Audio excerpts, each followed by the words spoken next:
Salut les amis et bienvenue sur Malikoura TV. N'oubliez pas de vous abonner et d'activer la cloche de notification.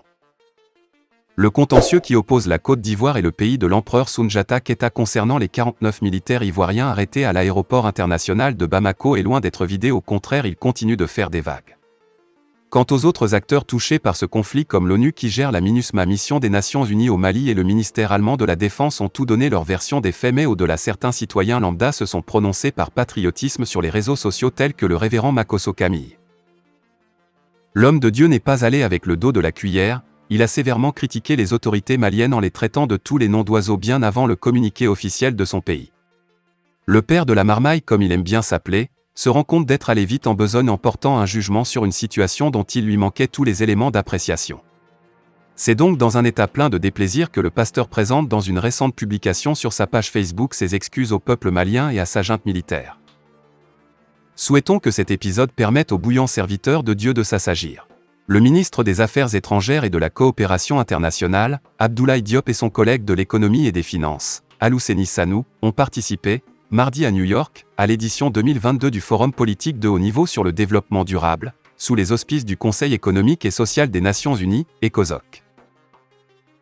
Ce forum qui se tient sous le thème « Reconstruire en mieux après la pandémie de Covid-19 », tout en avançant sur la voie d'une mise en œuvre intégrale du programme de développement durable à l'horizon 2030, était présidé par président de l'ECOSOC, Kolan Vixen-Kelapil. À l'ouverture de la rencontre, il a appelé à l'union pour mettre fin au conflit et affronter l'insécurité alimentaire, le changement climatique, la pauvreté rampante et les inégalités.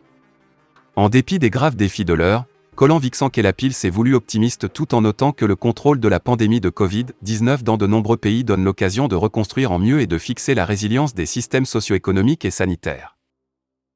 Madame Amina J. Mohamed, vice-secrétaire générale des Nations Unies, a informé qu'à la fin des travaux, 187 pays se seront soumis à l'examen national volontaire depuis la création du processus, il y a 7 ans. Selon elle, les plans de résilience et de relance post-crise détaillés dans les rapports des États membres représentent une source d'espoir. Si nous sommes à mi-chemin de la réalisation des objectifs de développement durable, ODD, nous n'avons pas encore réalisé la moitié du travail en raison de multiples crises, a souligné Madame Amina J. Mohamed, qui a insisté sur les progrès à réaliser dans les domaines des énergies renouvelables, de l'alimentation durable et de la connectivité. Les travaux se sont poursuivis sous forme de panel pour examiner la situation générale de la mise en œuvre des ODD 4, éducation de qualité, 5 égalité entre les sexes, 14 vie aquatique et 17 partenariats pour la réalisation des objectifs. D'éminents panélistes, experts et acteurs de la société civile et des ONG ont partagé leurs expériences et inquiétudes quant à l'atteinte de ces objectifs. Il en ressort que de façon générale, les pays étaient loin de réaliser les ODD. Aussi, la pandémie de Covid-19, les effets du changement climatique, les conflits, la crise ukrainienne ont négativement impacté les maigres progrès réalisés. Également, l'éducation reste un défi et les conditions des femmes et des jeunes filles ne s'améliorent pas en raison des conflits, de même que la biodiversité maritime se dégrade. Un autre constat est que de nombreux pays ont besoin de l'aide publique au développement pour soutenir leur croissance et leur commerce. Au même moment, les flux d'aide sont en baisse et de nombreux pays donateurs ne respectent pas leurs engagements en matière de financement du développement.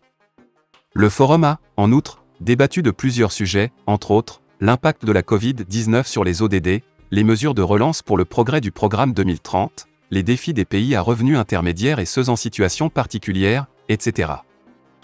Lors de cette séance, Liu Zhanmin, secrétaire général adjoint aux affaires économiques et sociales des Nations Unies, a présenté le rapport intérimaire du secrétaire général sur l'état d'avancement des ODD d'ici à 2030. Selon le rapport, le monde est entré dans une 3e année de pandémie. Et les progrès accomplis ont été stoppés voire inversés. Si l'on en croit Liu Zhanmin, près de 15 millions de personnes sont décédées en raison de la Covid-19 fin 2021, 75 à 95 millions de personnes supplémentaires sont appelées à vivre dans l'extrême pauvreté en 2022. Aussi, 147 millions d'enfants sont privés d'au moins la moitié de leur enseignement en classe ces 2 dernières années. Liu Zhanmin a également évoqué les systèmes de santé débordés, les femmes frappées de manière disproportionnée par les retombées socio-économiques et l'augmentation de 6% des émissions de CO2 en 2021. S'y ajoute le fait que le monde connaît le plus grand nombre de conflits violents depuis 1945, que 2 milliards de personnes sont déplacées et que le déclenchement de la guerre en Ukraine a fait monter en flèche les prix des denrées alimentaires, du carburant et des engrais, tout en perturbant les chaînes d'approvisionnement et le commerce mondial.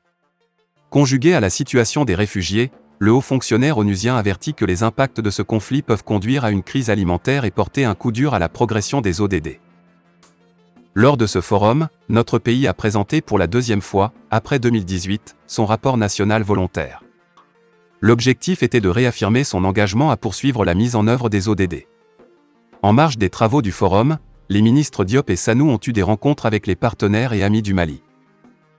Fin de la vidéo, merci pour votre attention.